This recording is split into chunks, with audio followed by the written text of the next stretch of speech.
Chers amis, bonjour.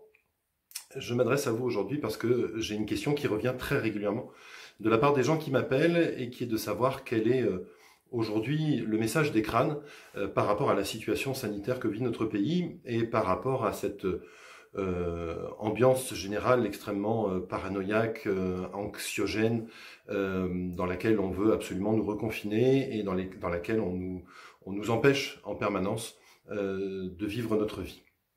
Alors la première chose qu'il faut savoir, c'est que lorsque le confinement est arrivé au printemps dernier et que j'ai interrogé les crânes sur quelle était la leçon de cette expérience, à chaque fois la réponse qui m'a été donnée, c'était de dire « sois dans le moment présent ».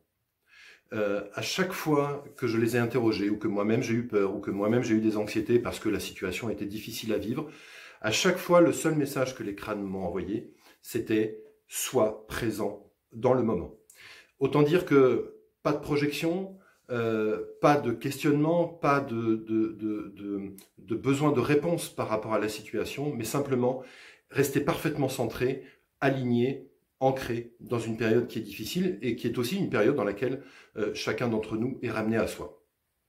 Et puis, comme vous avez pu le constater, les choses ont évolué, c'est-à-dire que nous sommes finalement sortis du confinement, et puis nous sommes revenus dans une situation de crise sanitaire, avec un gouvernement qui nous transmet très régulièrement des messages qui vont à peu près dans tous les sens, et dont finalement on ne sait plus quoi faire. Alors, dans la philosophie des crânes, j'ai reçu il y a 1 an et demi à peu près, un peu plus d'1 an et demi, en fait, au moment où les gilets jaunes ont fait leur apparition, j'ai reçu vraiment une image très claire d'une énergie extrêmement puissante qui venait de l'univers, qui traversait notre galaxie et qui emportait notre planète. Et cette énergie extrêmement puissante était véhiculée par les crânes et les dragons. Et ce que j'ai vu aussi à ce moment-là, c'est que cette énergie-là allait absolument tout balayer sur son passage. Pour autant, cette énergie n'est pas une énergie négative. C'est pas une énergie de destruction. J'en entends beaucoup qui souvent disent oui, mais la Terre va être détruite, il va y avoir des cataclysmes, on va vivre des choses absolument épouvantables. Ça n'est en aucun cas lié aux énergies qui sont en train d'arriver sur la Terre et qui, je vous le dis, se manifestent maintenant depuis 1 an et demi, 2 ans. En réalité, cette vague énergétique qui a emporté la Terre, l'ensemble de ses habitants, et qui traverse notre galaxie, c'est une vague d'amour. L'énergie du nouveau monde, l'énergie qui va être bientôt incarnée sur cette planète, c'est l'énergie d'amour. Et l'énergie d'amour se caractérise par la liberté, par la responsabilité, par la capacité de conscience et de création de chacun d'entre nous. Et cette liberté, elle passe aussi par notre capacité à prendre conscience de tout ce qui nous emprisonne, de tout ce qui nous empêche de manifester pleinement qui nous sommes. Et donc cette vague d'amour qui est arrivée sur la Terre il y a maintenant 1 an et demi, 2 ans, eh bien évidemment, elle va faire remonter toutes les énergies qui s'opposent à cette vague d'amour. Et souvent, on a tendance à penser que le contraire de l'amour, c'est la haine, alors qu'en réalité, pas du tout. Le contraire de l'amour, c'est la peur. Et l'énergie aujourd'hui qui peut empêcher la manifestation pleine et entière de l'amour, c'est la peur.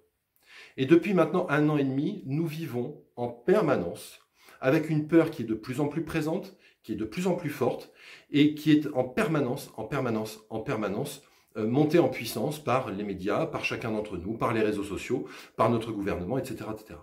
Cette énergie de peur, elle est là pour casser les énergies d'amour qui se sont installées sur la Terre il y a maintenant 1 an et demi, 2 ans.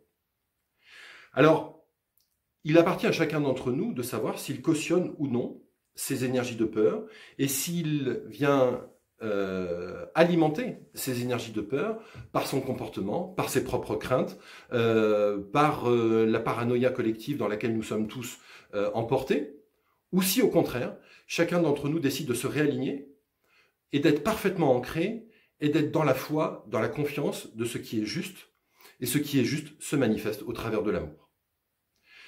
Donc, le message des crânes, il est clair. Il n'y a aucune énergie négative à la surface de la Terre qui va venir détruire la Terre. En tout cas, il n'y a rien d'extérieur à la Terre qui soit là pour nous faire du mal. Au contraire. Par contre, ce qui aujourd'hui nous fait du mal, ce qui aujourd'hui nourrit les peurs, ce qui aujourd'hui fait grandir la peur, ce sont nos attachements. C'est tout ce qui nous enferme dans les schémas de l'ancien monde. Et soyons clairs, les énergies du nouveau monde sont là. Elles sont présentes. Simplement, elles ne sont pas encore pleinement manifestées parce qu'il y a des énergies d'opposition qui veulent les empêcher de prendre toute leur place sur cette planète. Alors j'en entends aussi beaucoup parler de révolution, de dire il faut faire une révolution. Et oui, je suis absolument d'accord. Je suis absolument d'accord avec cette idée-là, sauf que la seule révolution qui vaille, c'est la nôtre. C'est celle que chacun d'entre nous peut faire en lui-même. Et la première de ces révolutions, c'est de reconnecter à nos énergies d'amour, de foi, et sortir de toutes les énergies de peur dans lesquelles on cherche à nous enfermer depuis maintenant des années. Donc, la lutte ne viendra finalement que renforcer les énergies de peur. Parce que la lutte, elle est souvent véhiculée par la colère. Et la colère, eh bien, elle nourrit les énergies de peur et les énergies de l'ancien monde. Donc, la peur ne sert à rien, la colère ne sert à rien, la révolte ne sert à rien. Par contre, faire en soi une révolution douce, mais profonde, qui va nous permettre de sortir de tout ce qui nous emprisonne, de tout ce qui nous enferme, de tous nos attachements. Les énergies actuelles nous demandent véritablement de renoncer à tout ce que nous possédons. Et je ne suis pas en train de vous dire qu'il faut vendre la maison, quitter sa femme, abandonner ses enfants. Non, pas du tout. C'est simplement abandonner la conscience que les choses peuvent nous appartenir. En réalité, rien ne nous appartient, et à chaque fois que nous manifestons la notion de possession, alors nous attirons à nous des énergies qui vont nous posséder.